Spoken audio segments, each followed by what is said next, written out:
जिसके बाद आमंत्रित देश और उसके बाद G20 के सदस्य देश। और ये अंतर्राष्ट्रीय संस्थाएं बहुत ही महत्वपूर्ण भूमिका निभाती हैं ग्लोबल कंसेंसस बनाने में उन मुद्दों पर जिस पर विश्व चर्चा करता आया है। और इंटरनेशनल एक्सपर्ट्स के जरिए, इन इंटरनेशनल एजेंसीज के जरिए G20 जैसे मोर्चों को क्रेडिबिलिटी मिलती है, क्योंकि अगर आप G7 से केवल तुलना करें तो हालांकि अनौपचारिक तौर पर आप देखें तो G20 का कोई सेक्रेटेरिएट नहीं है। तो एशियन डेवलपमेंट बैंक के प्रेसिडेंट मासात्सुगु असाकावा, जिनका भारत मंडपम में आगमन हो चुका है। पहले मेहमान आज के G20 शिखर सम्मेलन 2023 में भारत की अध्यक्षता में भारत मंडपम में प्रवेश करते हुए एशियन डेवलपमेंट बैंक के अध्यक्ष। एशियन डेवलपमेंट बैंक जो एशिया और प्रशांत क्षेत्र में समावेशी विकास की सोच को आगे बढ़ाता है, बहुत ही और आवश्यक। इसी सोच के तहत ये बैंक विभिन्न देशों को वित्त भी उपलब्ध कराता है और ये विकास को भी गति देता है।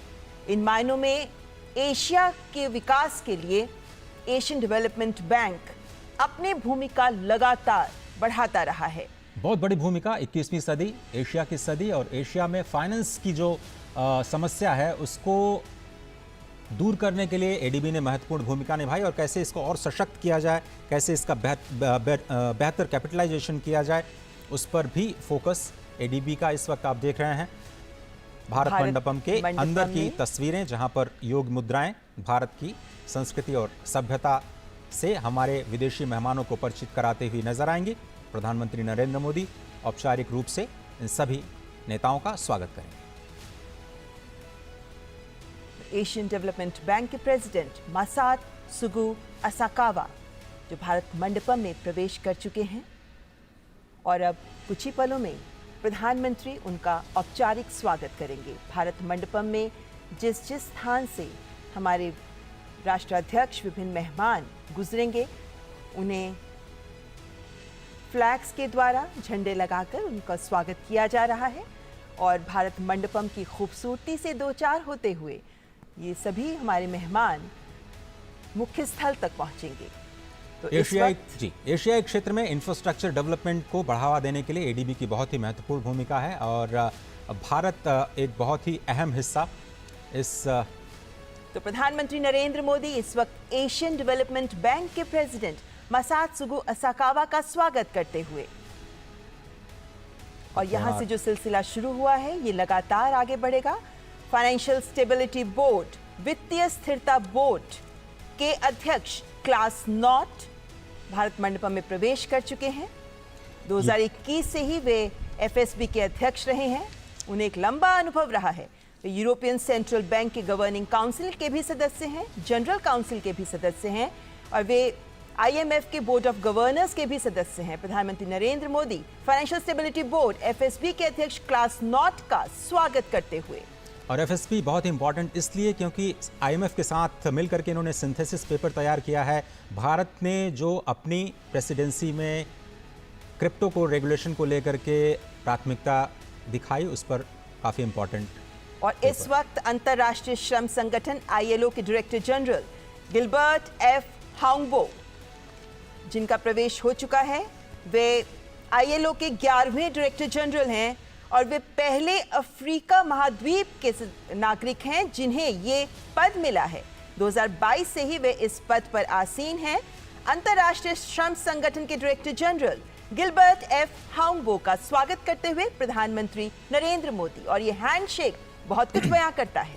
और G20 की अध्यक्षता में मिनिस्ट्रियल कम्युनिके और आउटकम डॉक्यूमेंट जो कि लेबर पर है, उसको भी स्वीकार किया गया है। अंतर्राष्ट्रीय मुद्रा कोष आईएमएफ की मैनेजिंग डायरेक्टर क्रिस्टालिना जॉर्जिवा, जो वर्ल्ड बैंक की सीईओ भी रह चुकी हैं और 3 महीने के लिए इंटरिम प्रेसिडेंट भी वर्ल्ड बैंक ग्रुप की रह चुकी हैं। और कल हमने देखा कि जब इनका आगमन हुआ था हवाई अड्डे पर, तो भारत की संस्कृति को देख वे बेहद आनंदित हो रही थी, स्वयं भी नृत्य में जुड़ रही थी।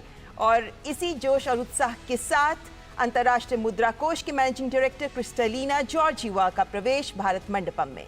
और एक बड़ा ही इंपॉर्टेंट स्टेटमेंट इन्होंने दिया कल ही कि इंडिया जो है एक शाइनिंग एग्जाम्पल है in a world of facing many uncertainties and the robust economic growth is primarily rooted in the significant structural reforms that India have overtaken. प्रधानमंत्री नरेंद्र मोदी IMF के चीफ का स्वागत करते हुए और IMF की अध्यक्षता में बहुत सारे मुद्दों पर मंथन हुआ और भारत की प्रेसिडेंसी की जो प्राथमिकताएं हैं IMF ने खुल करके उनका स्वागत किया और प्रेसिडेंसी को पूरा समर्थन IMF ने जताया है। IMF के कई सारे सिंथेसिस पेपर भी G20 लीडर्स की समीक्षा के लिए पहुंच चुके हैं।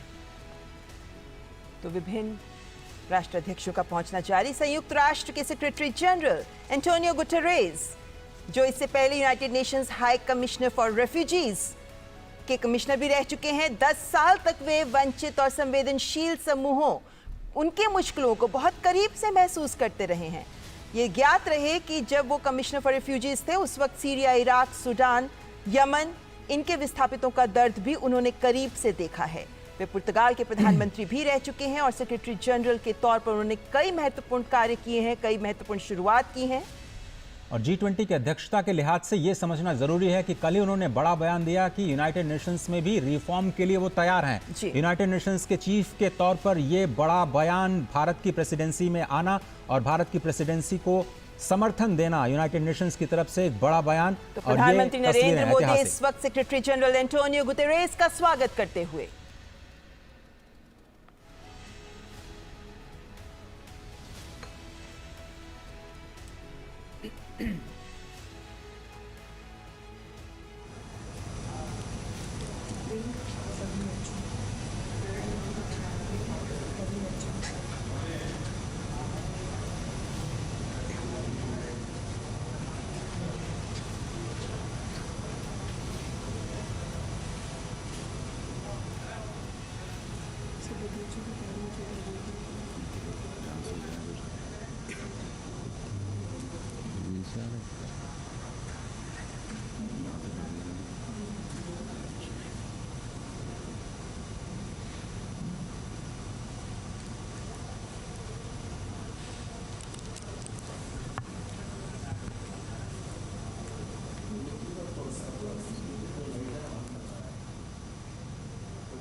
प्रेसिडेंट अजय बंगा, जिनका स्वागत किया प्रधानमंत्री नरेंद्र मोदी ने। वे पहले श्वेत व्यक्ति हैं जिन्हें IMF और वर्ल्ड बैंक दोनों की अध्यक्षता उन्होंने संभाली है। और महत्वपूर्ण बात कि उनका बिजनेस वर्ल्ड में भी काफ़ी महत्वपूर्ण अनुभव रहा है, जिसके बाद वे फिलहाल वर्ल्ड बैंक के प्रेसिडेंट और इस वक्त विश्व स्वास्थ्य संगठन WHO के director general doctor Tedros Adhanom Ghebreyesus, पहले डायरेक्टर जनरल जो अफ्रीकन रीजन से WHO के डायरेक्टर जनरल बने। उन्हें मलेरिया पर अनुसंधानकर्ता के रूप में विश्व में पहचाना जाता है और डायरेक्टर जनरल बनने से पहले वे वैश्विक स्वास्थ्य से भी जुड़े रहे हैं।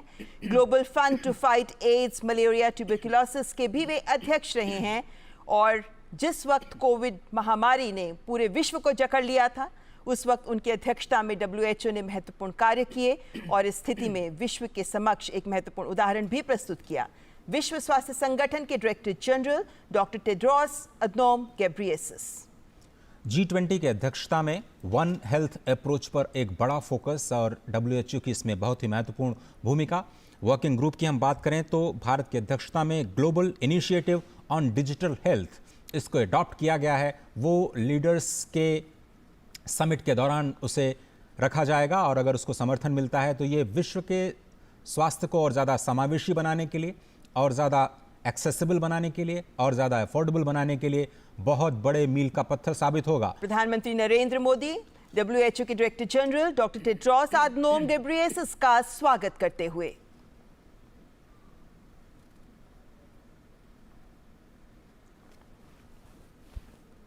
सांकेतिक रूप से लगता है कि उनका हालचाल पूछ रहे हैं प्रधानमंत्री।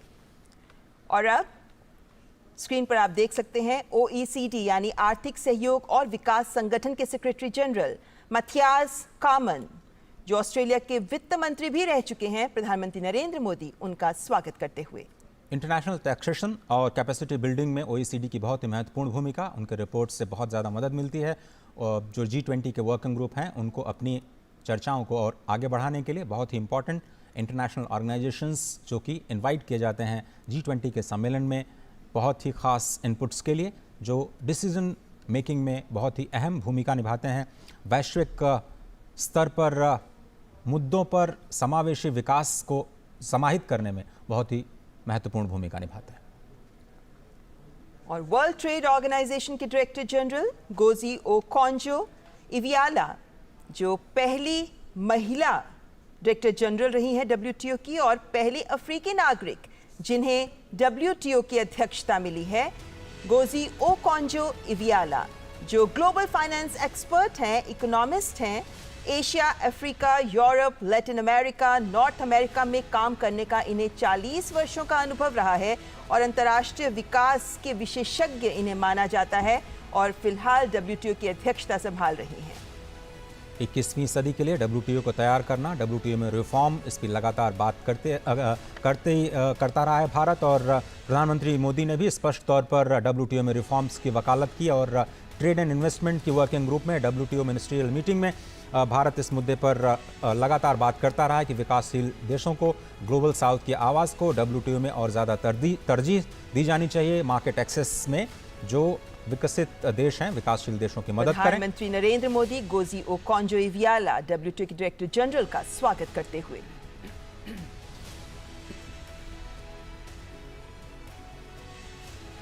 इस वक्त अंतर्राष्ट्रीय संगठनों के अध्यक्ष जिनका आगमन हो रहा है और अफ्रीकन यूनियन, अफ्रीकी संघ के अध्यक्ष, कोमोरोस के राष्ट्रपति अजाली असुमानी इस वक्त मंडपम में प्रवेश करते हुए अफ्रीकी संघ, जिसको इस शिखर सम्मेलन में सदस्यता मिल सकती है, प्रधानमंत्री नरेंद्र मोदी अफ्रीकी संघ के अध्यक्ष अजाली असुमानी का स्वागत करते हुए।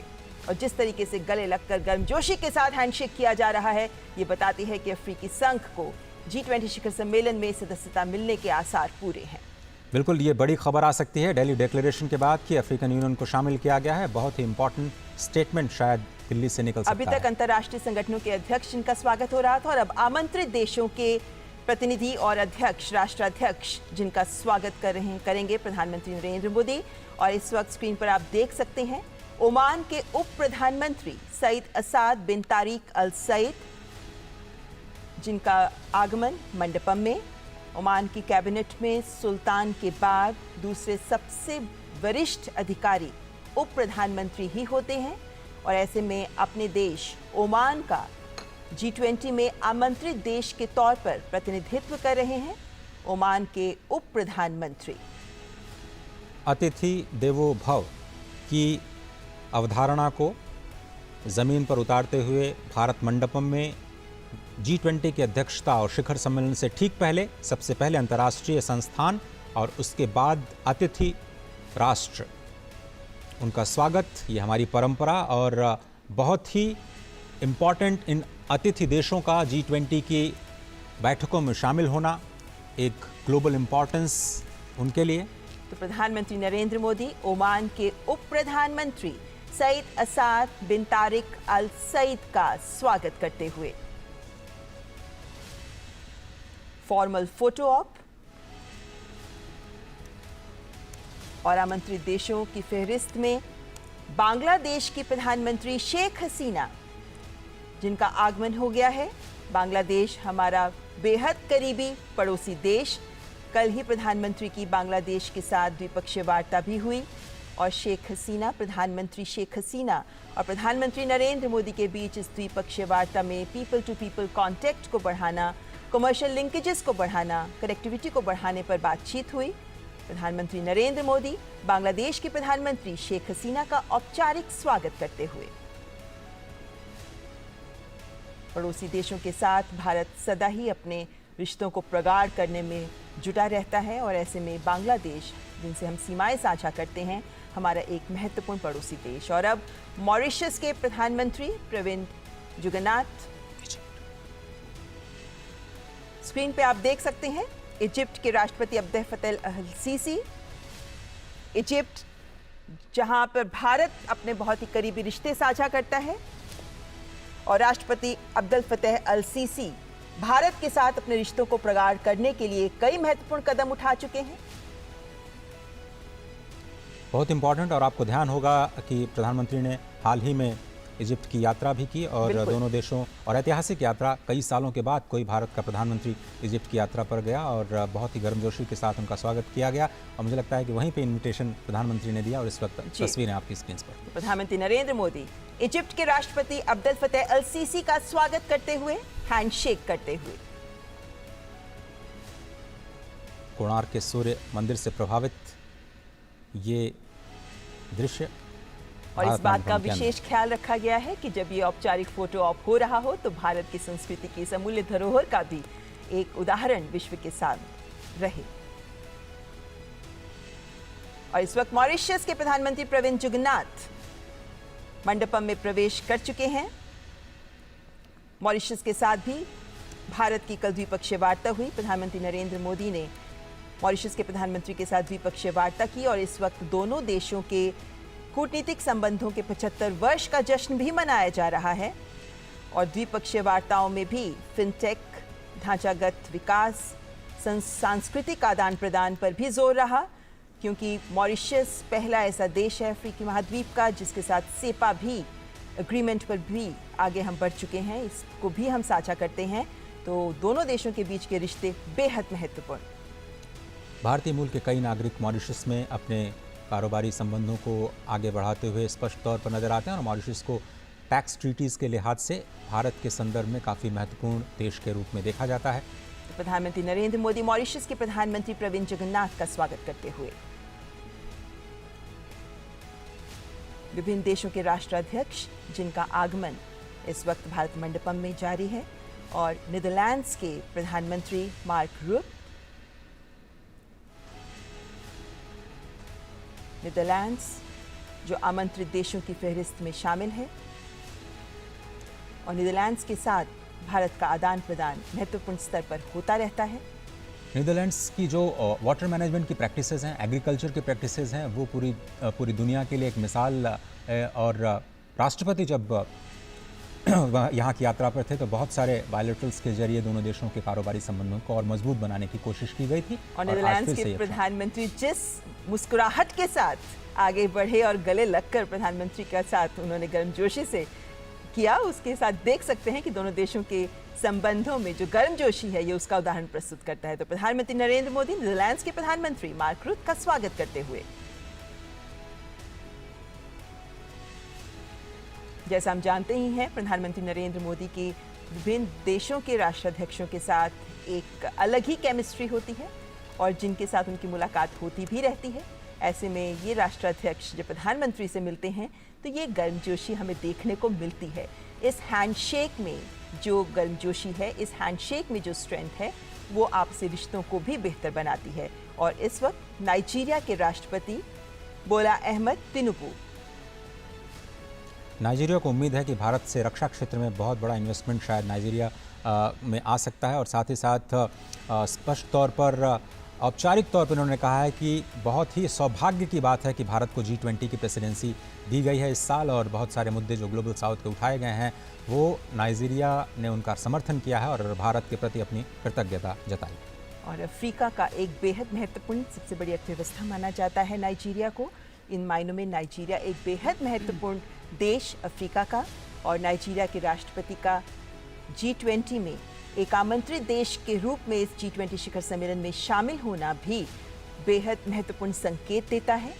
और नाइजीरिया के राष्ट्रपति का भारत आना और प्रधानमंत्री नरेंद्र मोदी इस वक्त नाइजीरिया के राष्ट्रपति बोला अहमद तिनुबू का स्वागत करते हुए। और स्पष्ट तौर पर नाइजीरिया बहुत ही उत्साहित होगा क्योंकि बहुत सारे इन्वेस्टमेंट्स के इंटरेस्ट्स लगातार आने शुरू हो गए हैं। ऑटो सेक्टर में कुछ बड़ी उम्मीदें, कुछ बड़े ऐलान भी हुए हैं बीते दिनों। सिंगापुर के प्रधानमंत्री ली शिएन लूंग, और हम जानते हैं कि सिंगापुर के प्रधानमंत्री के साथ प्रधानमंत्री नरेंद्र मोदी बहुत बेहतर केमिस्ट्री रखते हैं और ऐसे में सिंगापुर के प्रधानमंत्री का भी एक आमंत्रित देश के तौर पर G20 शिखर सम्मेलन में शामिल होना स्वाभाविक है। तो सिंगापुर के प्रधानमंत्री का आगमन। आसियान समिट के दौरान भी प्रधानमंत्री ने जिक्र किया सिंगापुर का स्पष्ट तौर पर और सिंगापुर से जो भारत सीखना चाहता है उस स्मार्ट सिटीज़ का जो प्रोजेक्ट है, फाइनेंसिंग सिटीज़ ऑफ टुमारो को लेकर के जो कॉन्फ्रेंस हुई गांधीनगर में उसमें सिंगापुर की बहुत ही अहम भूमिका रही। गिफ्ट सिटी जो बनाया गया है गांधीनगर में, उसमें भी सिंगापुर एक अहम भागीदार के रूप में सामने आया है।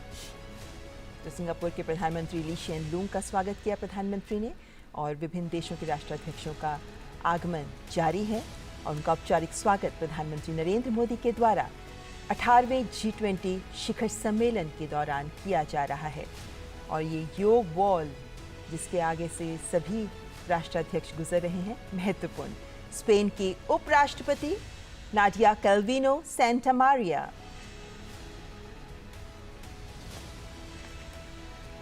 हम जानते हैं कि स्पेन यूरोपीय संघ का हिस्सा है और स्पेन के साथ भारत के संबंध बेहतर हैं और ऐसे में स्पेन की उपराष्ट्रपति और उनके चेहरे पर खिली मुस्कुराहट ये बयां करती है कि इस शिखर सम्मेलन में आमंत्रित देश के तौर पर शामिल होना स्पेन इसे महत्वपूर्ण मानता है।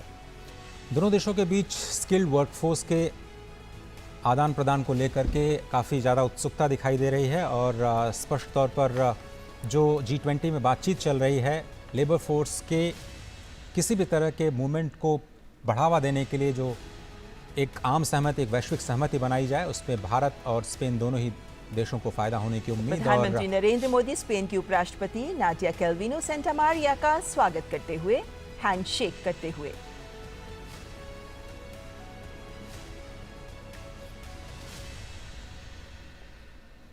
नौ आमंत्रित देश इस बार 18वें G20 शिखर सम्मेलन में भारत की ओर से विशेष रूप से आमंत्रित देश, जिनमें आखिरी देश है UAE, संयुक्त अरब अमीरात।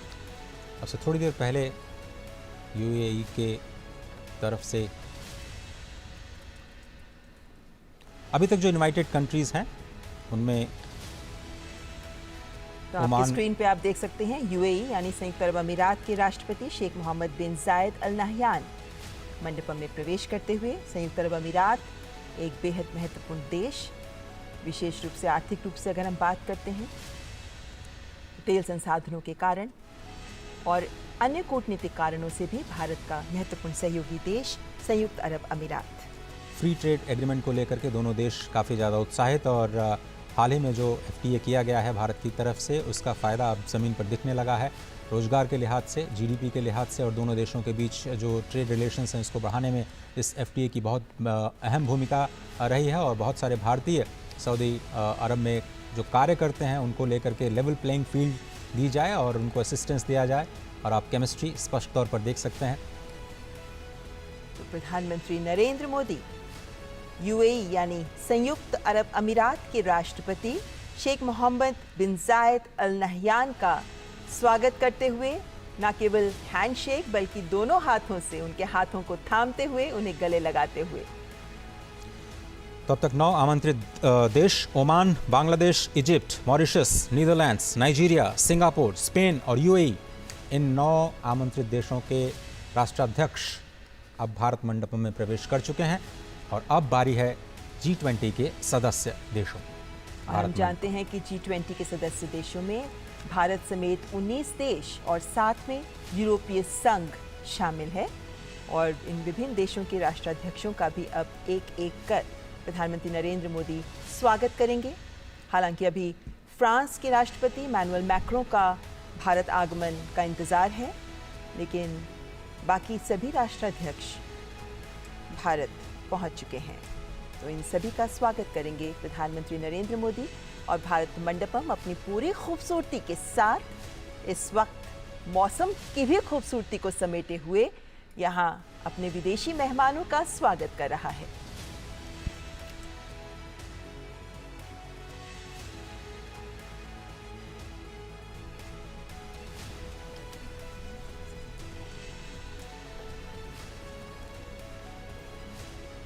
और G20 सदस्य देशों में सबसे पहले मेक्सिको के आर्थिक मामलों की मंत्री राकेल बुएनरोस्ट्रो सैंचेज।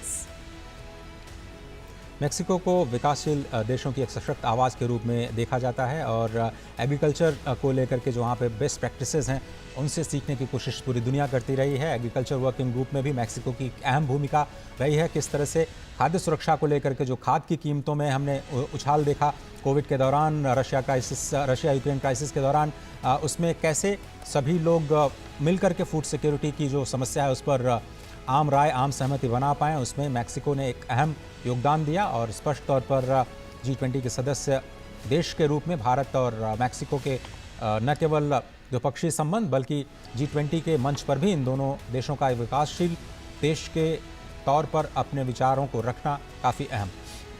तो मेक्सिको की आर्थिक मामलों की मंत्री राकेल बुएनरोस्ट्रो सैंचेज का स्वागत करते हुए प्रधानमंत्री नरेंद्र मोदी। मेक्सिको के राष्ट्राध्यक्ष का ही G20 शिखर सम्मेलन में आना था, लेकिन स्वास्थ्य कारणों से वे नहीं आ पाए, तो मेक्सिको का प्रतिनिधित्व कर रही वहां के आर्थिक मामलों की मंत्री। तो G20 के सदस्य देशों के राष्ट्राध्यक्षों का और प्रतिनिधियों का इस वक्त आना जारी है और भारत मंडपम में उनका औपचारिक स्वागत किया जा रहा है। भारत मंडपम जो 18वें G20 शिखर सम्मेलन का केंद्र। भारत मंडपम जहां से उम्मीद की जा रही है कि दिल्ली घोषणा पत्र एक मजबूत आवाज ग्लोबल साउथ के देशों की बनकर उभरेगा। यहां से एक ऐसी दिशा दी जाएगी जिससे विश्व समावेशी विकास और मानव कल्याण की ओर कदम बढ़ाएगा। G20 शिखर सम्मेलन भारत की अध्यक्षता में नया अध्याय लिख पाएगा, इस बात की भी उम्मीद की जा रही है। जिस सोच को विभिन्न working groups, Sherpa track, finance track में भारत ने आगे रखा, जिस जनभागीदारी के संदेश को सामने रखते हुए एक्शन ओरिएंटेड चर्चाओं पर भारत का जोर रहा, जिस तरीके से विभिन्न देशों के बीच सहमति बनाने की लगातार प्रयास किए जाते रहे, संवेदनशील मुद्दों पर भी एकमत होने की प्रयास रहे, वो ये भी दिखाता है कि दिल्ली घोषणा पत्र में जब वो कल सामने आएगा तो जो महत्वपूर्ण बिंदु रहेंगे वो भारत के उद्घोष को तो सामने रखेंगे ही, लेकिन साथ ही विश्व को भी नया संदेश, नई दिशा दे पाएंगे। क्योंकि ये संदेश जो इस भारत मंडपम से निकलेगा, ये संदेश पूरे विश्व के कल्याण और पूरे विश्व के विकास के संदेश के साथ जुड़ा हुआ होगा। वसुधैव कुटुंबकम ये थीम एक सर्वसमावेशी थीम, तभी भारत एक पृथ्वी, एक कुटुंब, एक भविष्य की बात कर रहा है और इसीलिए इन्हीं विभिन्न मुद्दों पर सहमति बनाने के प्रयास इस भारत मंडपम में कुछ ही पलों बाद शुरू हो जाएंगे, जब औपचारिक स्वागत के बाद पहला सत्र एक पृथ्वी का आगाज होगा। और जैसा कि आप जानते हैं कि प्रधानमंत्री नरेंद्र मोदी ने जब से अध्यक्षता संभाली, उनका पहला फोकस यही रहा कि G20 के पूरे उत्सव को लोगों के साथ जोड़ा जाए और वैश्विक जो चुनौतियां हैं उनके लिए एक सशक्त मंच तैयार किया जाए, जिसमें सभी की आवाज़ सुनी जाए, सभी के विचारों को एक मंच दिया जाए और एक साझा समाधान निकालने की कोशिश की जाए। ये तस्वीरें बहुत ही महत्वपूर्ण, जिसका जिक्र लगातार हम सुबह से कर रहे हैं। भारत मंडपम के ठीक आगे नटराज की भव्य मूर्ति भारत के सांस्कृतिक उद्भव और जिसको हम कहते हैं कि सभ्यता और संस्कृति की एक पावन धारा के रूप में जो भारत अपने आप को, भारत जिसका नाम ही है कि जहाँ पर लोग ज्ञान प्राप्त करने में प्रयासरत रहते हैं, और इसीलिए भारत मंडपम इस शब्द को भी बार बार रेखांकित करने का प्रयास किया जा रहा है। ये भव्य और दिव्य तस्वीरें आपको प्रगति मैदान में स्थित नए भारत मंडपम से सीधे हम आपके लिए ख़ास तौर पर लेकर के आए हैं, जहां पर अब से थोड़ी ही देर बाद G20 शिखर सम्मेलन 2023 भारत की अध्यक्षता में शिखर सम्मेलन यानी लीडर्स अब दिल्ली डिक्लेरेशन पर अपनी अंतिम मुहर लगाएंगे। कौन से मुद्दे, कौन सी प्राथमिकताएं जो भारत ने रखी, जिन पर वैश्विक सहमति बनती है, पूरी दुनिया की निगाहें इस वक्त टिकी हुई हैं, क्योंकि प्राथमिकताएं बहुत बड़ी भारत की ओर से। अर्जेंटीना के राष्ट्रपति एल्बर्टो फर्नांडिस 2018 में जब अर्जेंटीना ने G20 की अध्यक्षता की तो उस वक्त फूड सिक्योरिटी को एक मुद्दा बनाया। शायद किसी को नहीं पता होगा कि उसके बाद कोविड और उसके बाद रशिया और यूक्रेन क्राइसिस के बाद फूड इनसिक्योरिटी दुनिया के लिए सबसे बड़ी चुनौती बन जाएगा। लेकिन आज भारत ने ज़बरदस्त लीडरशिप का परिचय दिया। Fuel crisis, food crisis, fertiliser crisis, 3F की जो क्राइसिस है उसको सेंटर में रखते हुए वार्ताओं के जरिए कैसे इस संकट का एक साझा हल निकाला जाए, पुरजोर कोशिश की भारत ने अपनी ओर से।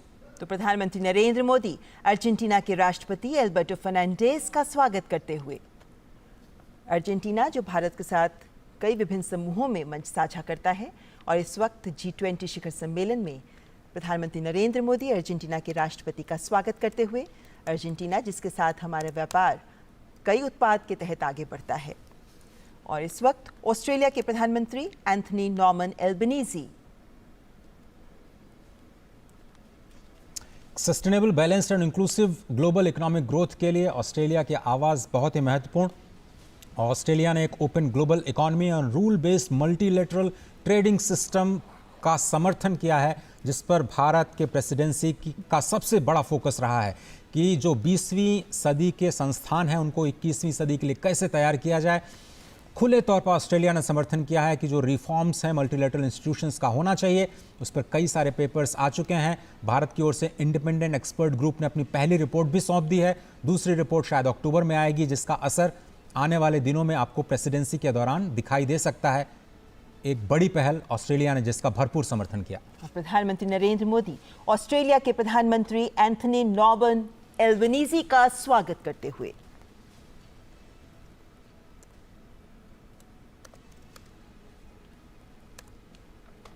ऑस्ट्रेलिया जिसके साथ भारत अपने संबंधों को विभिन्न स्तरों पर आगे बढ़ा रहा है, और इस वक्त ऑस्ट्रेलियन प्रधानमंत्री एंथनी एल्बनीजी का प्रधानमंत्री ने स्वागत किया। और इस वक्त G20 के सदस्य देशों के राष्ट्राध्यक्ष, जिनमें कनाडा के प्रधानमंत्री जस्टिन पियर जेम्स ट्रूडो का आगमन, G20 शिखर सम्मेलन पर आने से पहले जस्टिन ट्रूडो ने कई महत्वपूर्ण बयान दिए हैं, लेकिन देखना होगा कि G20 शिखर सम्मेलन में जो चर्चाएं आगे बढ़ेंगी उनमें कनाडा के प्रधानमंत्री क्या पक्ष लेते हैं। तो कनाडा के प्रधानमंत्री जस्टिन पियर जेम्स ट्रूडो का स्वागत करते हुए प्रधानमंत्री नरेंद्र मोदी। और भारत ने स्पष्ट तौर पर कहा है कि जो राजनीतिक या भू राजनीतिक परिस्थितियां हैं उनको भारत ने G20 के विकास के मुद्दे पर हावी नहीं होने दिया, और यही शायद भारत के G20 प्रेसिडेंसी की सबसे बड़ी सफलता कही जा सकती है, क्योंकि ऐसा लग रहा था बहुत सारे देशों को कि शायद भारत कहीं दबाव में झुक न जाए, लेकिन भारत ने स्पष्ट तौर पर किसी का भी बिना कोई पक्ष लिए निष्पक्ष तौर पर इस अध्यक्षता को स्पष्ट तौर पर एक लीडरशिप के तौर पर संभाला। और भारत ने अपनी ओर से बिल्कुल साफ कर दिया कि वो किसी भी तरह के जो भू राजनीतिक परिस्थितियां हैं उनको इस वार्ता पर हावी नहीं होने देगा, क्योंकि ये एक मंच है वैश्विक विकास के मुद्दों को समाधान देने का, एक साझा हल ढूंढने का। और इस वक्त यूरोपियन यूनियन कमीशन की president Ursula von der Leyen, जैसा कि आपको पता है कि 19 देशों के साथ यूरोपियन यूनियन कमीशन बहुत ही इंपॉर्टेंट, और भारत और यूरोपियन यूनियन के बीच इस वक्त हम फ्री ट्रेड एग्रीमेंट की बात कर रहे हैं। सबसे बड़ा ब्लॉक आप देखें, भारत के कारोबारी संबंध लगातार प्रगाढ़ होते रहे हैं। 2018 के बाद देखें तो जो हिस्सेदारी है भारत की European Union as a bloc के साथ, वो करीब करीब दोगुनी हो गई है। 8% से बढ़कर के 18% की हिस्सेदारी कारोबार में स्पष्ट तौर पर नजर आई है। और यूरोपियन यूनियन के साथ कारोबारी संबंधों को और ज़्यादा मजबूत बनाना द्विपक्षीय तौर पर ये भारत की प्राथमिकता। फ्री ट्रेड एग्रीमेंट पर हम बात कर रहे हैं, बायलैटरल एंगेजमेंट्स भी होने हैं प्रधानमंत्री नरेंद्र मोदी के साथ, लेकिन G20 में यूरोपियन यूनियन की महत्वपूर्ण भूमिका।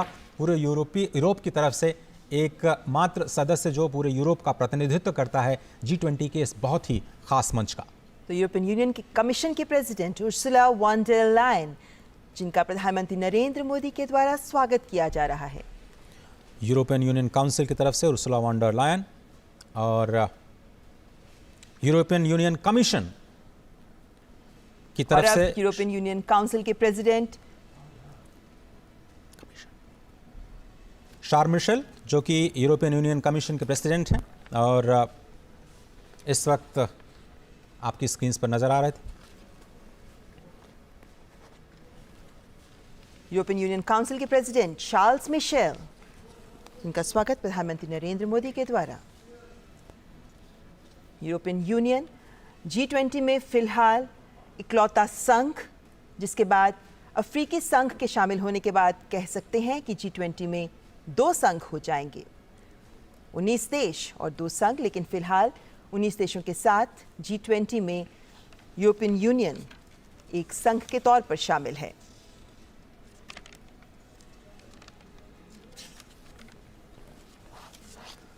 जैसा कि आपको पता है कि भारत की प्राथमिकताएं बहुत स्पष्ट हैं, इंक्लूसिव डेवलपमेंट को बढ़ावा देना है और ये G20 की प्राथमिकताओं में शामिल।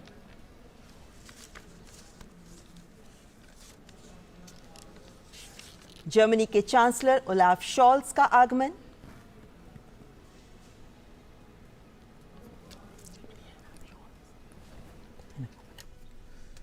G7 में जर्मनी की बहुत महत्वपूर्ण भूमिका और G7 के मंच पर जब प्रधानमंत्री नरेंद्र मोदी गए थे तो स्पष्ट तौर पर उनका भव्य स्वागत किया गया था और वहां पर जो क्लाइमेट जस्टिस को लेकर के आवाज़ें उठी थीं उसको जर्मनी का भरपूर समर्थन मिला था। जर्मनी और भारत के बीच में पीपल टू पीपल कनेक्ट को लेकर के और ज़्यादा रिश्तों को मजबूत करना और साथ ही साथ द्विपक्षीय संबंधों को बढ़ावा देना, उस पर भी निगाह रहेगी। लेकिन G20 के मंच पर जर्मनी की बहुत ही खास भूमिका वैश्विक मुद्दों पर सहमति बनाने के लिहाज से। प्रधानमंत्री नरेंद्र मोदी जर्मनी के चांसलर ओलाफ शॉल्स का स्वागत करते हुए। उनके स्वास्थ्य का हालचाल भी जानते हुए प्रधानमंत्री नरेंद्र मोदी अपनी ज़बरदस्त केमिस्ट्री के जरिए, और ये देखा जा सकता है कि जैसे WHO के डायरेक्टर जनरल, उनका भी थोड़ा स्वास्थ्य नासाज था, प्रधानमंत्री ने उनका भी स्वास्थ्य पूछा। लेकिन ये भी दिखाता है महत्व G20 शिखर सम्मेलन का, जहां विभिन्न राष्ट्राध्यक्षों और संगठनों के अध्यक्षों के द्वारा ये प्रयास किया गया है कि वे इसमें ज़रूर शिरकत करें, ज़रूर शामिल हों, क्योंकि इस वक्त का G20 शिखर सम्मेलन इस दौर में पूरा विश्व वक्त के उस मुहाने पर खड़ा है जब चुनौतियां बहुत भीषण हैं और चुनौतियां बहुत मुखर हैं। ऐसे में इस कठिन वक्त में विश्व को अगर आगे लेकर जाना है तो उसमें इस G20 शिखर सम्मेलन में लिए गए निर्णय महत्वपूर्ण भूमिका निभाएंगे। और इसीलिए इस वक्त जो औपचारिक स्वागत आमंत्रित देशों के राष्ट्राध्यक्षों का, G20 सदस्य देशों का और अंतर्राष्ट्रीय संगठनों के अध्यक्षों का किया जा रहा है, ये भी दिखाता है कि इनका यहाँ आना, इस शिखर सम्मेलन में इन सभी संगठनों और राष्ट्रों के अध्यक्षों की उपस्थिति हमारे लिए भी मायने रखती है, G20 के लिए भी मायने रखती है। भारत मंडपम जो बेसब्री से प्रतीक्षा कर रहा है उन मेहमानों की जिनका भी आगमन का इंतज़ार है, और विभिन्न राष्ट्राध्यक्ष जो अब से कुछ ही देर बाद जब फॉर्मल सेशंस शुरू होंगे तो गंभीर समस्याएं विश्व के सामने जो उपस्थित हैं उन पर मंथन करेंगे, उन पर चिंतन करेंगे, ताकि इन चर्चाओं और इस विमर्श से कुछ ठोस नतीजे सामने आ सकें, ऐसे नतीजे जो एक्शन ओरिएंटेड हों, ताकि विभिन्न देश सामूहिक जिम्मेदारी निभाते हुए इन निर्णयों को लेकर आगे बढ़ सकें। सामूहिक जिम्मेदारी सर्वसमावेशी विश्व के विकास की, सामूहिक जिम्मेदारी वैश्विक चुनौतियों से निपटने की, सामूहिक जिम्मेदारी वसुधैव कुटुंबकम के तहत एक पृथ्वी, एक कुटुंब, एक भविष्य के मंत्र को साकार करने की। और इस वक्त इटली की प्रधानमंत्री जॉर्जिया मेलोनी, जो इटली की पहली महिला प्रधानमंत्री हैं, मात्र 15 वर्ष की आयु में वे इटालियन सोशल मूवमेंट से जुड़ गई थीं। 21 वर्ष की आयु में ही वे रोम की काउंसलर चयनित हो गई थीं। 29 वर्ष की आयु में ही वे सांसद भी बन गई थीं और 2022 में ही उन्होंने इटली के प्रधानमंत्री पद को संभाला। 2020 में जब इटली ने G20 की अध्यक्षता संभाली, उस वक्त कोविड-19 का जो क्राइसिस था वो काफ़ी अपनी जड़ें जमा चुका था। ऐसे में रोम डिक्लेरेशन, जिसमें स्वास्थ्य को लेकर के एक साझे प्रयास के तौर पर जो प्रेसिडेंसी की थी, इटली ने उसे काफ़ी सराहा गया था और इटली ने भी भरपूर समर्थन दिया है भारत की G20 प्रेसिडेंसी का। केमिस्ट्री आपकी स्क्रीन पर। प्रधानमंत्री नरेंद्र मोदी इटली के प्रधानमंत्री जॉर्जिया मेलोनी का स्वागत करते हुए। सस्टेनेबल डेवलपमेंट गोल्स को लेकर के दोनों देश लगातार एक दूसरे का सहयोग करते हुए स्पष्ट तौर पर नज़र आते रहे हैं। और जिस तरह से हम लगातार आपको बता रहे हैं कि G20 प्रेसिडेंसी पूरी अभी तक जो देखी है हमने 1 दिसंबर 2022 से महत्वपूर्ण स्तंभों पर नजर आती हुई। जापान के प्रधानमंत्री फुमियो किशिदा जो पूर्व प्रधानमंत्री शिंजो आबे की सरकार में विदेश मंत्री भी रह चुके हैं 2012 से 2017 तक, और इसीलिए भारत के साथ संबंधों को वे पूरी तरह और बेहतरीन तरीके से परिभाषित कर रहे हैं। जापान एक महत्वपूर्ण देश है हमारे लिए, जिसके साथ हम विभिन्न मंचों पर हम सहयोगी के तौर पर काम करते हैं। और जापान ने पूरा समर्थन दिया है भारत का ग्लोबल साउथ के लीडर के तौर पर। स्पष्ट तौर पर जब ऐसा कहने में संकोच नहीं होना चाहिए कि जब भारत और चीन की बात आती है तो जापान हमेशा भारत के पक्ष में खड़ा रहा है। कई अंतर्राष्ट्रीय मंचों पर जापान ने खुल करके भारत का समर्थन किया है, भारत के विचारों का, और भारत के पक्ष में अपने विचार रखे हैं। प्रधानमंत्री नरेंद्र मोदी जापान के प्रधानमंत्री फुमियो किशिदा का स्वागत करते हुए विभिन्न सहयोगी देश और शिखर सम्मेलन में एक महत्वपूर्ण आयाम ये रहता है कि भारत जहां G20 शिखर सम्मेलन की अध्यक्षता कर रहा है, तो वहीं विभिन्न सदस्य देशों के साथ संबंध प्रगाढ़ करने का भी ये महत्वपूर्ण अवसर होता है। ऐसे में लगभग 15 बायलैटरल्स भी प्रधानमंत्री की प्लान्ड हैं, जिनमें से कल हमने देखा कि 3 देशों के साथ द्विपक्षीय वार्ताएं हुई, जिसके बाद आज भी सबकी नजरें रहेंगी, जब उम्मीद की जा रही है कि यूके, जर्मनी, फ्रांस के साथ भी और अन्य देशों के साथ भी प्रधानमंत्री द्विपक्षीय वार्ताएं करेंगे। और इस वक्त दक्षिण कोरिया के राष्ट्रपति यून सुक येल दोनों देशों के बीच मित्रता की 50वीं वर्षगांठ दोनों ही देश मनाते हुए और एक स्पेशल कैंपेन G20 से ठीक पहले चलाया गया, जिसमें दोनों देश एक साझी विरासत, विश्वास की विरासत को आगे ले जाने पर सहमत हुए हैं, मित्रता को और प्रगाढ़ करते हुए। और G7 समिट में भी प्रधानमंत्री नरेंद्र मोदी की मुलाकात इनसे हुई और अब G20 का मंच तैयार, और पूरे साल हमने सहयोग देखा कोरिया का भारत की तमाम प्राथमिकताओं पर, और स्पष्ट तौर पर सांस्कृतिक लिहाज से दोनों देश और ज़्यादा करीब आते हुए। तो दक्षिण कोरिया के राष्ट्रपति यून सुक येल, जिनका स्वागत कर रहे हैं प्रधानमंत्री नरेंद्र मोदी, तो कई सदस्य देश जिनके आगमन का इंतजार, और प्रधानमंत्री नरेंद्र मोदी विशेष रूप से इस औपचारिक स्वागत कार्यक्रम को आगे बढ़ाते हुए G20 शिखर सम्मेलन, जिससे पूरे विश्व को उम्मीदें हैं, और जिन देशों को यहाँ G20 शिखर सम्मेलन में जिनके फ्लैग्स हम देख सकते हैं मंडपम के बाहर सजे हुए, लेकिन इन सभी देशों के ऊपर जिम्मेदारी है, ये जिम्मेदारी है कि इस शिखर सम्मेलन से कुछ ठोस निकल कर सामने आए, कुछ ऐसा निकल कर सामने आए जो विश्व के विकास को गति दे सके। इस वक्त कोविड महामारी से कितने ही देश हैं जो उबर रहे हैं। इस वक्त कोविड महामारी के बाद विभिन्न देशों की अर्थव्यवस्थाएं चरमराई हुई हैं। ऐसे में सभी देशों को एकजुट होकर आगे बढ़ने का आह्वान कर रहा है भारत इस भारत मंडपम से। और इस वक्त दक्षिण अफ्रीका के राष्ट्रपति एम सिरिल रामाफोसा एक महत्वपूर्ण शख्सियत हैं। श्री एम सिरिल रामाफोसा जो रंग भेद विरोधी कार्यकर्ता रहे हैं, ट्रेड यूनियन के नेता रहे हैं, पेशे से व्यापारी भी रहे हैं।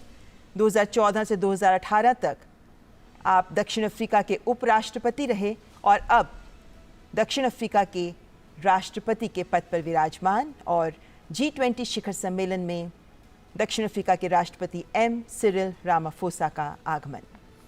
हाल ही में ब्रिक्स समिट की सफल मेज़बानी करने के बाद अब G20 के मंच पर दोनों ही नेता एक बार फिर से कुछ ही दिनों में मिलते हुए विकासशील देशों के साझा हितों को वैश्विक मंच प्रदान करते हुए दोनों देशों के संबंध कारोबारी तौर पर, सांस्कृतिक तौर पर और मानवीय तौर पर बहुत ही प्रगाढ़, बहुत ही प्राचीन प्रधानमंत्री नरेंद्र मोदी दक्षिण अफ्रीका के राष्ट्रपति एम सिरिल रामाफोसा का स्वागत करते हुए, हैंडशेक करते हुए, फॉर्मल फोटो ऑप देते हुए।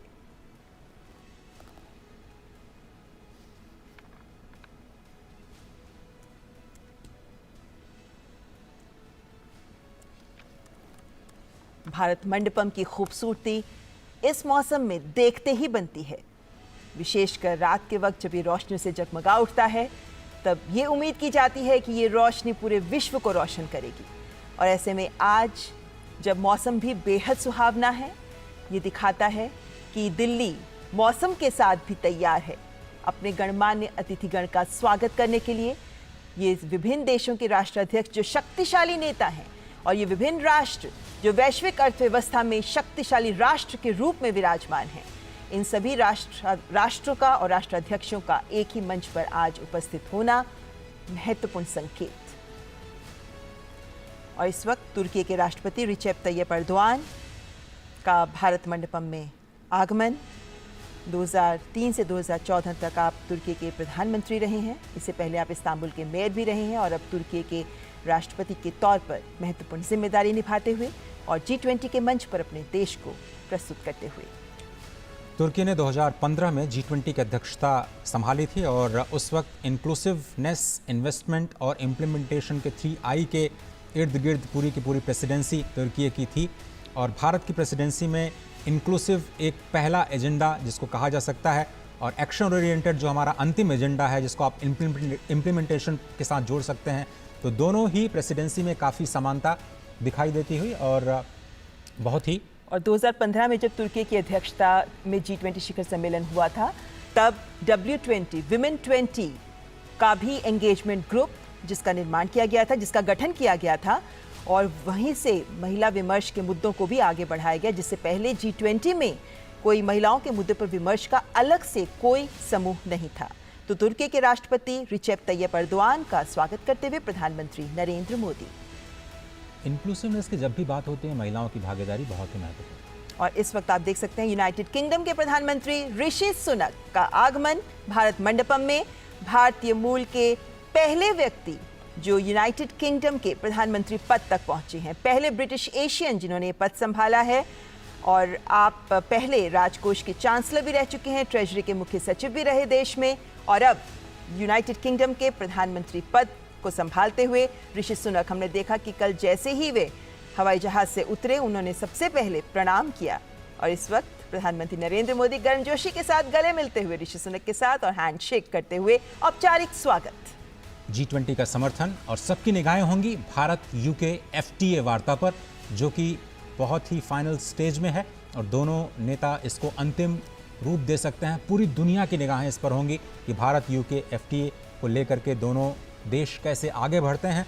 और G20 के सभी मुद्दों पर समर्थन करते हुए ऋषि सुनक स्पष्ट तौर पर, खुले तौर पर, औपचारिक तौर पर भारत का समर्थन और प्रधानमंत्री नरेंद्र मोदी की लीडरशिप की तारीफ कर चुके हैं।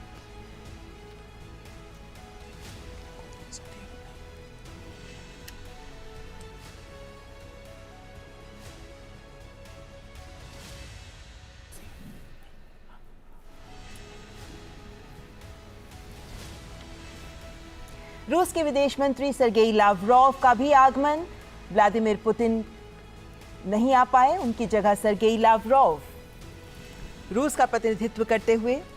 रूस एक शक्तिशाली देश जिसकी आवाज़ G20 शिखर सम्मेलन में महत्वपूर्ण रहेगी, बहुत ही महत्वपूर्ण रहेगी। और शायद पूरी दुनिया ये देखना चाहेगी कि रूस का क्या रुख रहा है भारत की प्राथमिकताओं को लेकर के, और भारत की प्रेसिडेंसी में जो रशिया के कंसर्न्स हैं फूड सिक्योरिटी के मोर्चे पर या दूसरे जियोपॉलिटिकल टेंशन के मोर्चे पर, उसको फाइनल डिक्लेरेशन में किन शब्दों में परिभाषित किया जाएगा, क्योंकि यही वो पैराग्राफ होगा रशिया यूक्रेन क्राइसिस को लेकर के जिसमें सभी लोग ये पढ़ना चाहेंगे, रीड बिटवीन द लाइंस करना चाहेंगे कि क्या कुछ भारत की प्राथमिकताओं में शामिल रहा है। और अगर हम बाली डिक्लेरेशन की बात करें तो भारत का कहना है कि हम इस मुद्दे को बाली डिक्लेरेशन में जो अडॉप्ट किया गया था नेताओं के द्वारा, उसको वहीं पर छोड़ना चाहते हैं। और G20 की प्रेसिडेंसी में भारत विकास के मुद्दों को शामिल करना चाहता है, उस पर फोकस करना चाहता है, क्योंकि ये एक इकोनॉमिक फोरम है।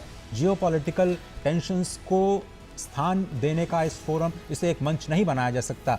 इसलिए ये मुद्दा बहुत ही इंपॉर्टेंट रहने वाला है। और लगातार हम कल से देख रहे हैं कि फॉरेन मीडिया भारतीय प्रतिनिधियों से भी बात कर रहा है कि कैसे इस मुद्दे को देखा जाएगा। और वैसे देखें तो बाली डिक्लेरेशन में भी रूस यूक्रेन संघर्ष के मुद्दे पर अंत में जाकर सहमति बन पाई थी, जिसके बाद सही शब्दों के साथ पंक्तियों को जोड़ा गया था और बाली डिक्लेरेशन सामने आया था। लेकिन उम्मीद की जा रही है कि इस बार भारत जिस तरीके से पूरे विश्व के विकास की बात कर रहा है, ऐसे में विभिन्न देश अपने सोच और एजेंडे को एक तरफ रखते हुए विश्व की बेहतरी के लिए एकजुट होने का आह्वान में भारत के साथ जुड़ेंगे। इस बात की उम्मीद की जा रही है क्योंकि भारत भी लगातार जब से भारत ने अध्यक्षता संभाली है, भारत इन प्रयास में लगा रहा है कि विभिन्न देशों की अलग अलग आवाज़ों को कैसे एक साथ एक मत किया जाए और ऐसे में विभिन्न देशों को चर्चाओं में भी साथ जोड़ने का प्रयास भारत का रहा है।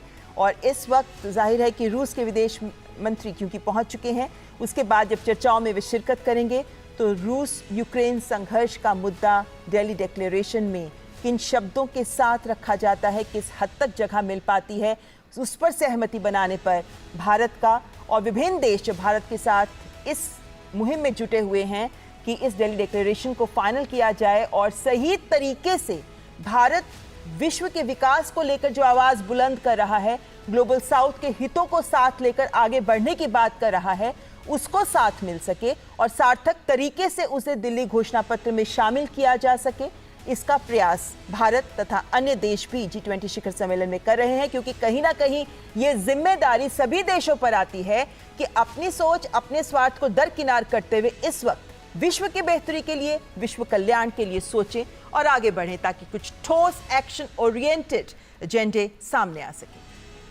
तो भारत नहीं चाहता कि G20 को मंच बनाया जाए इस तरह की भू राजनीतिक जो टिप्पणियां हैं उसको लेकर के। बहुत सारे देशों ने ये कोशिश की दबाव बनाने की कि रशिया को लेकर के भारत की प्रेसिडेंसी की ओर से दबाव बनाया जाए। भारत ने दो टूक मना कर दिया।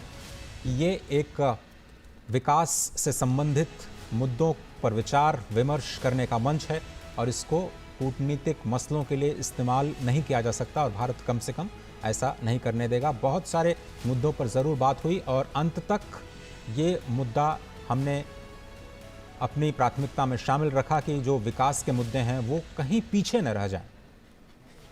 और इस वक्त ट्रॉयका देशों के राष्ट्राध्यक्ष, जिनमें इंडोनेशिया के राष्ट्रपति जोको विदोदो का भारत मंडपम में आगमन, इंडोनेशिया जो पहले अध्यक्ष रहा है ट्रॉयका, यानी वे 3 देश ट्रॉयका में शामिल होते हैं जिससे अध्यक्षता भारत ने ली और जिसे भारत अध्यक्षता देगा, यानी ब्राजील। और इस वक्त इंडोनेशिया के राष्ट्रपति जोको विदोदो का आगमन हो चुका है। आसियान समिट के दौरान प्रधानमंत्री नरेंद्र मोदी ने इंडोनेशिया की अध्यक्षता का पूरा समर्थन किया और G20 के लिए समर्थन की बात की। आसियान के मोर्चे पर भी उस मंच पर भी उन्होंने G20 के प्राथमिकताओं का जिक्र किया और उन्होंने कहा कि ये सदी एशिया की है, ये सदी हम सब की है और इसलिए जो free and open Indo Pacific है उस पर फोकस करना आसियान क्षेत्र को बहुत ही आवश्यक। और ये ट्रॉयका बड़ा ही इम्पॉर्टेंट, पहली बार ऐसा हो रहा है G20 के इतिहास में कि 3 विकासशील देश लगातार 3 सालों तक, अगर आप साउथ अफ्रीका, दक्षिण अफ्रीका को शामिल कर लें तो लगातार 4 सालों तक ग्लोबल साउथ या विकासशील देशों की आवाज़ के तौर पर ये प्रेसिडेंसी उन मुद्दों को आगे बढ़ाती रहेगी। और इसलिए कहा जा रहा है कि जो भारत अपनी G20 प्रेसिडेंसी में जो लेगेसी छोड़ेगा, जिन मुद्दों पर बात आगे बढ़ी है, वो अगले 2 से 3 सालों में और ज़्यादा मजबूत होती हुई नजर आएंगी। एक मजबूत आधार ज़रूर भारत ने तैयार कर दिया है। और विभिन्न कार्य समूहों की बैठकों पर अगर नज़र डालें, विभिन्न आउटकम डॉक्यूमेंट्स पर भी अगर नज़र डालें तो ये पाते हैं कि हर वर्किंग ग्रुप में, एंगेजमेंट ग्रुप में, या अगर हम स्टैक्स की बात करते हैं तो भारत ने हर जगह ये कोशिश की है कि कुछ नया, कुछ बेहतर, कुछ अधिक बेहतर स्तर देकर एंगेजमेंट ग्रुप्स और वर्किंग समूहों के दौरान कुछ आउटकम्स बेहतर सामने आए। ऐसे में स्टार्टअप 20 की शुरुआत करना या फिर महिलाओं के मुद्दों पर वर्किंग ग्रुप की घोषणा करना, कुछ महत्वपूर्ण और ठोस पहल के माध्यम से भारत ये सुनिश्चित कर रहा है कि सभी वर्गों का, सभी देशों का कल्याण हो सके। और अपनी अध्यक्षता में भारत जिस व्यापक स्तर पर भारत ने आयोजन किए हैं, जिस व्यापक स्तर पर सभी देशों को शामिल किया है, वो ये दिखाता है कि भारत एक अलग आयाम दे रहा है G20 शिखर सम्मेलन को। और इस वक्त ब्राजील के राष्ट्रपति लुइस इनासियो लुला दा सिल्वा, ब्राजील जो भारत से अध्यक्षता ग्रहण करेगा, भारत के बाद ब्राजील G20 शिखर सम्मेलन का अध्यक्ष होगा।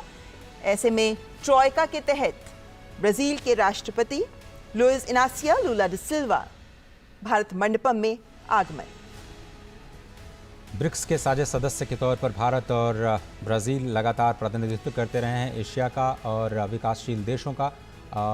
ब्रिक्स के मंच के ज़रिए ही दोनों देशों को एक सशक्त आवाज़ भी समझा जाता है विकासशील देशों की, और इसलिए कहा जा रहा है कि ये जो ट्रॉइका है बहुत ही इंपॉर्टेंट है। भारत से प्रेसिडेंसी अब ब्राज़ील को सौंपी जाएगी और कल शाम इसकी औपचारिक घोषणा की जाएगी। प्रधानमंत्री नरेंद्र मोदी ब्राज़ील को आधिकारिक तौर पर G20 2023-24 की अध्यक्षता सौंपेंगे और इसके हालांकि ये सितंबर ये जो कल डिक्लेरेशन किया जाएगा, ट्रांसफ़र किया जाएगा प्रेसिडेंसी, उसके बाद भी भारत की ओर से काम जारी रहेगा 30 नवंबर तक। 1 दिसंबर से ऑफिशियली ये प्रेसिडेंसी जारी और विकासशील देशों को मुद्दों को प्राथमिकताओं के तौर पर ज़रूर शामिल किया जाएगा। पूरे विश्व को यही उम्मीद। तो ब्राजील के राष्ट्रपति लुइस इनासियो लुला दा सिल्वा का स्वागत करते हुए प्रधानमंत्री नरेंद्र मोदी। G20 शिखर सम्मेलन जिससे कुछ ही पलों बाद पहले सत्र का औपचारिक आरंभ होगा और उस पहले सत्र में वन अर्थ विषय है।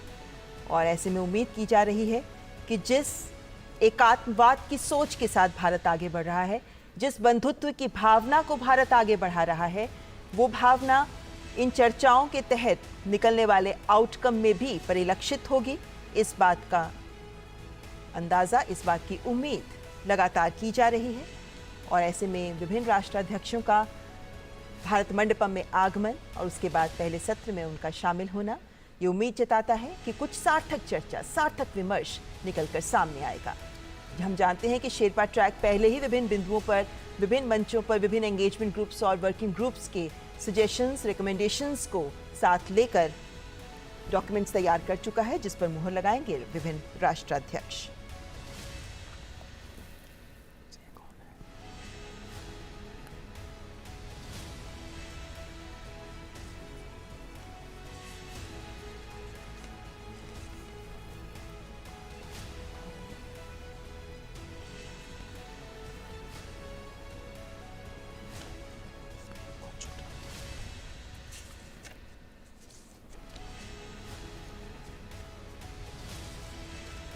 भारत मंडपम में विभिन्न देशों के राष्ट्राध्यक्षों का आगमन जारी।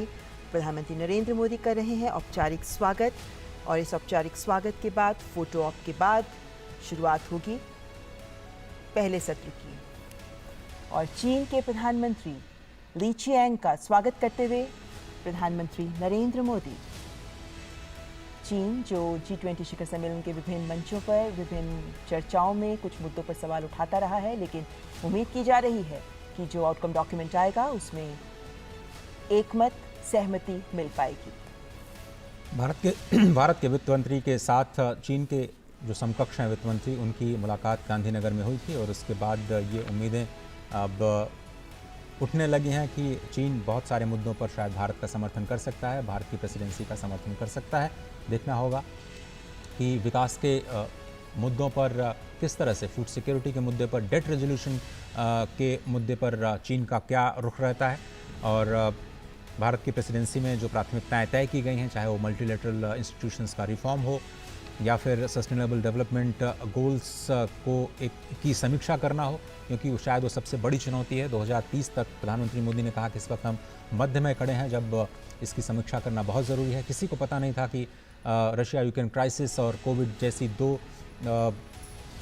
दो संकटों से पूरी दुनिया का सामना होगा और उसका असर SDGs के जो लक्ष्य हैं उन पर स्पष्ट तौर पर दिखाई देगा। ऐसे में अब रिकवरी की तरफ वर्ल्ड का पूरे विश्व का फोकस जो है वो अब जाता हुआ, और इस रिकवरी को कैसे और ज़्यादा स्ट्रांग बनाया जाए, कैसे इंक्लूसिव बनाया जाए, उस पर लगातार भारत की प्रेसिडेंसी ने काम किया है और उसका नतीजा आज और कल की लीडरशिप समिट के दौरान पूरी दुनिया को दिखाई देगा। इस वक्त जो 18वां G20 शिखर सम्मेलन का आयोजन हो रहा है, ये उस दौर में हो रहा है जब विश्व कोविड महामारी से बाहर निकल रहा है। बहुत से देश ऐसे हैं जो अभी कोविड महामारी से उबर रहे हैं। ऐसे में जो चुनौतियां सबके सामने हैं, खासतौर पर विकासशील देशों के सामने, हालांकि G20 हमेशा से एक आर्थिक मंच रहा है, लेकिन पिछले कुछ वर्षों में अन्य महत्वपूर्ण मुद्दे भी इसके साथ जुड़ गए हैं और उसी के चलते इस बार के G20 शिखर सम्मेलन को भारत ने नए आयाम देने का प्रयास किया है। और ये भारत मंडपम के दृश्य जो सीधे आप तक पहुंच रहे हैं, ये भारत मंडपम जिसमें अब से कुछ ही पलों के बाद, औपचारिक स्वागत के बाद कुछ ही पलों बाद पहले सत्र का शुभारंभ हो जाएगा और जिसमें गंभीर विमर्श, गंभीर चिंतन सामने आ सकता है। भारत इस वक्त इस बात को सुनिश्चित कर रहा है कि सभी देश एकजुट हों। ऐसे में जब पूरे विश्व में इस वक्त देखा जा रहा है कि सब अपने स्वार्थ, अपने विकास को लेकर आगे बढ़ रहे हैं, भारत ने एक आवाज़ बुलंद की कि विश्व को एकजुट होकर आगे बढ़ना होगा, तभी संपूर्ण विश्व का विकास हो पाएगा। जलवायु परिवर्तन की चुनौती हमारे सामने है, सतत विकास लक्ष्यों को 2030 तक हासिल करने की चुनौती हमारे सामने है। ऐसे में कोई भी देश अकेला इन लक्ष्यों को प्राप्त नहीं कर सकता। ऐसे में सभी को एक मत होकर एक पृथ्वी के लिए कार्य करना जरूरी है, क्योंकि सभी देश एक दूसरे से इंटरकनेक्टेड हैं, जुड़े हुए हैं। इसीलिए सभी देशों को एकजुट होकर, सबको एक साथ मिलकर एक कुटुंब की तरह निर्णय लेने होंगे और ठोस कार्य को आगे लेकर, लक्ष्यों को लेकर आगे बढ़ना होगा। तभी हम साझा भविष्य, एक भविष्य हासिल कर पाएंगे। जो चुनौतियां हमारे सामने हैं, चाहे उसमें हम विश्व शांति की बात करें, विश्व की समृद्धि की बात करें, विश्व कल्याण की बात करें और उन देशों की बात करें जिन्हें अभी तक विश्व नज़रअंदाज करता आया है, उन सबको अगर आगे लेकर जाना है, विश्व को वाकई विकास करना है, तो भारत ने इसे परिभाषित किया है कि सबको सामूहिक जिम्मेदारी लेते हुए मिलकर आगे बढ़ना होगा, मिलकर कार्य करना होगा।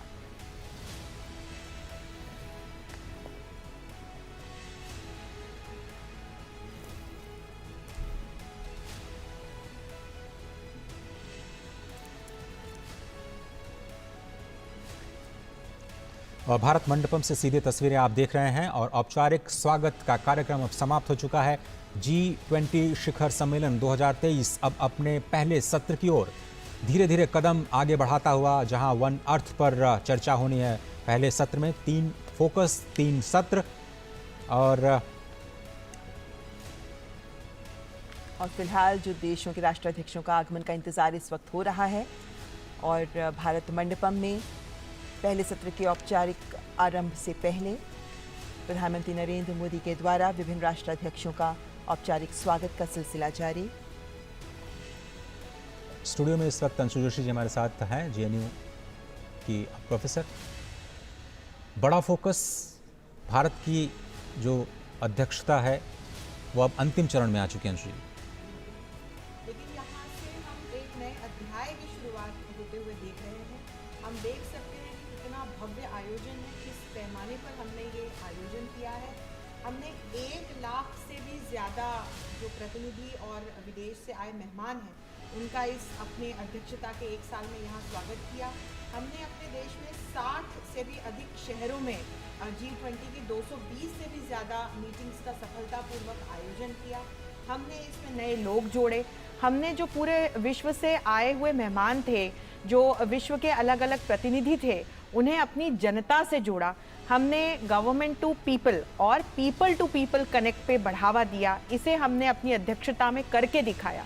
हमने G20 के मंच के विस्तार की बात की और मुझे लगता है एक बड़ा डेलिब्रेशन ये आ सकता है कि जो अफ्रीकी यूनियन है वो G20 का सदस्य बनाया जाए। अभी तक एक संगठन के रूप में यूरोपियन यूनियन G20 का एक परमानेंट सदस्य है। और हम ये भी देख सकते हैं कि किस तरह से हमने समावेशी विकास को लेकर, सतत विकास को लेकर, साझा विकास को लेकर न सिर्फ अपने यूनिलैटरल लेवल पे और बायलैटरल लेवल पे, हमने मल्टीलैटरल लेवल पर भी G20 के अध्यक्ष के रूप में अलग अलग सफल प्रयास किए। और अब मुझे लगता है कि आज और कल जो घोषणाएं होंगी, जो तमाम रिपोर्ट्स प्रस्तुत होंगी, जो राष्ट्राध्यक्ष अपने विचार प्रस्तुत करेंगे, उसमें हम भारत के इस महत्वपूर्ण योगदान को देख इस वक्त, पाएंगे। क्योंकि भारत मंडपम में यूएसए अमेरिका के राष्ट्रपति जो बाइडेन का आगमन हो चुका है। कल हमने देखा कि भारत और अमेरिका के बीच द्विपक्षीय वार्ता भी हुई, और कल हमने ये भी देखा कि कैसे अमेरिका के राष्ट्रपति जब दिल्ली पहुंचे तो सबसे पहले वो सीधे प्रधानमंत्री के आवास गए और वहां उन्होंने प्रधानमंत्री नरेंद्र मोदी के साथ मुलाकात की, और दोनों देशों के बीच जो वार्ता हुई उसके बाद कुछ ठोस परिणाम जो सामने आए, उसमें दोनों देशों के बीच के द्विपक्षीय संबंधों को जो पहलू परिभाषित करते हैं, जिसमें तकनीक भी शामिल है, जिसमें इनोवेशन भी शामिल है, जिसमें आर्थिक और व्यापार के मुद्दे भी शामिल हैं, इन्हें आगे बढ़ाने को लेकर प्रतिबद्धता दोबारा से जाहिर की गई। और ऐसे में G20 शिखर सम्मेलन से पहले भी अमेरिका की ओर से लगातार जो बयान आते रहे हैं वो ये दिखाते हैं कि G20 शिखर सम्मेलन में भारत जिस सोच को लेकर आगे बढ़ रहा है उसमें अमेरिका भारत का पूरा समर्थन कर रहा है। तो अमेरिका के राष्ट्रपति जोसेफ आर बाइडेन, जिनका भारत मंडपम में आगमन।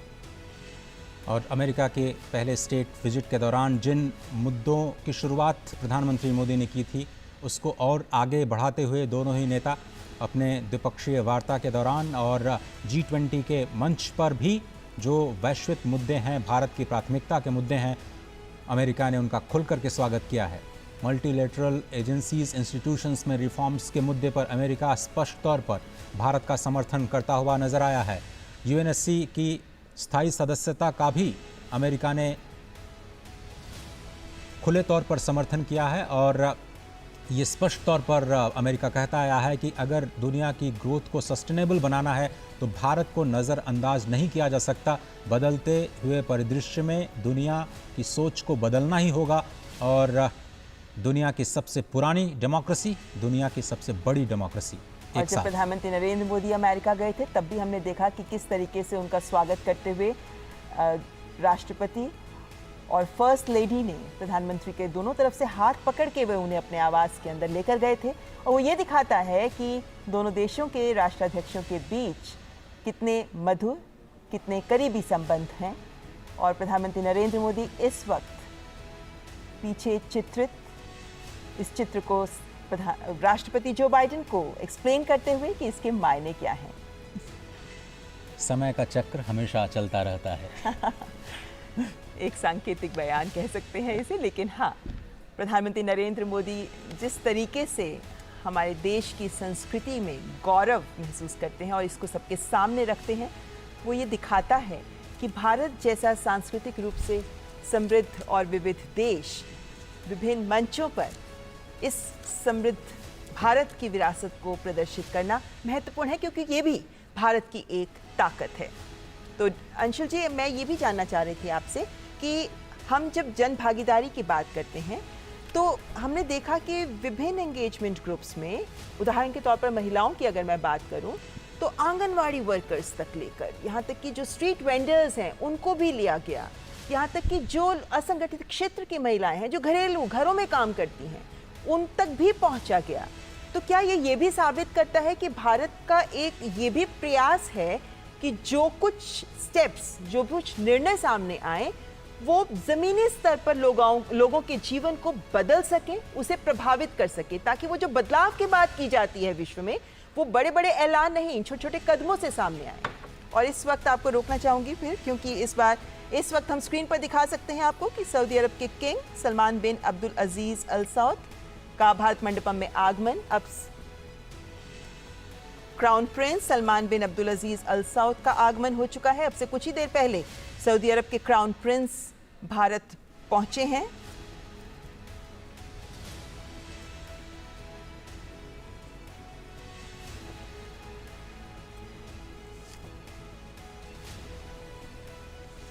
सऊदी अरब के क्राउन प्रिंस मोहम्मद बिन सलमान भारत मंडपम पहुंच चुके हैं और इस वक्त कुछ ही देर पहले हमने देखा कि उनका भारत में आगमन हुआ था और सऊदी अरब के क्राउन प्रिंस का स्वागत प्रधानमंत्री नरेंद्र मोदी के द्वारा किया जाएगा भारत मंडपम में। बहुत ही महत्वपूर्ण सदस्य G20 का सऊदी अरब, क्योंकि पूरी दुनिया में हम जो फ्यूल क्राइसिस देख रहे हैं उसमें उसको समाधान देने में सऊदी अरब की बहुत ही महत्वपूर्ण भूमिका रहती है। और जो कच्चे तेल की कीमतें हैं पूरी दुनिया की अर्थव्यवस्थाओं को प्रभावित करती हैं। ऐसे में ये जो लीडरशिप दिखाई गई है सऊदी अरब की ओर से भारत के G20 के प्रेसिडेंसी के दौरान, तमाम वर्किंग ग्रुप्स के दौरान जो एनर्जी सिक्योरिटी का मुद्दा है उसमें एक बहुत ही मजबूत स्तंभ के रूप में सऊदी अरब ने एक महत्वपूर्ण भूमिका निभाई है और भारत के G20 का समर्थन किया। तो सऊदी अरब के क्राउन प्रिंस मोहम्मद बिन सलमान का प्रधानमंत्री नरेंद्र मोदी के द्वारा स्वागत करते हुए और इसी के साथ विभिन्न राष्ट्राध्यक्षों और अंतर्राष्ट्रीय संगठनों के अध्यक्षों का स्वागत का कार्यक्रम औपचारिक रूप से संपन्न हुआ, जिसके बाद अब प्रथम सत्र वन अर्थ की शुरुआत होगी। और इस सत्र में पृथ्वी को लेकर कैसे विभिन्न देश महत्वपूर्ण कदम उठा सकते हैं, एक पृथ्वी, अपने पृथ्वी के संरक्षण को लेकर देश क्या कुछ कर सकते हैं। ऐसे में अभी तक विभिन्न कार्य समूहों में और एंगेजमेंट ग्रुप्स में जो बातें निकलकर सामने आई, जिसके आधार पर शेरपा ट्रैक में डॉक्यूमेंट तैयार किया गया, ऐसे में विभिन्न देश उस पर मंथन करेंगे ताकि कुछ ठोस नतीजे लेकर सामने आ सके। और इस वक्त दूरदर्शन नेटवर्क के जो टेक्निकल टीम है उसकी भी तारीफ करना बहुत